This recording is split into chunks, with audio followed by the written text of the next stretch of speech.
some of your tips for your time management? Because some games are a lot easier than others, and it's easy to get a bit time sucked on most difficult ones and not realize them if you're like in the zone.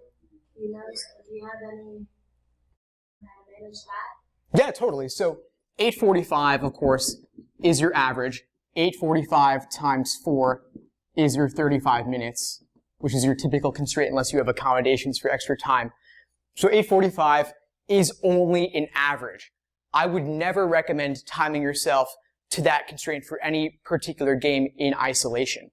Instead, I would suggest you do the games as a set of 4, as a time section, and you could kind of benchmark where you're at. So maybe game 1 took you 10 minutes, game 2 took you 7 minutes, game 3 took you another 10 minutes, and so on. And you're just aware of it, and then you can look to reduce it. But I wouldn't overly stress about timing on any one particular game. Obviously, the CD's game from Legally Blonde, that's definitely going to be a 12-minute game for most people looking at it for the first time. It's super complicated, and that's all right. The idea is maybe you get better at the easier games that came earlier in the section, and so as a result of that, you'll have built up a time bank you can apply to the tougher ones later. So how do you recommend doing that? How do you recommend minimizing the time that you're spending on those easier games that you have and make for those difficult games? Well, I think the biggest thing is to look for the games that repeat, and so you can really solidify your understanding of the concept. So, for example, these in-out games I've been talking about, that's a game type where you can get down to 6 minutes. It's possible.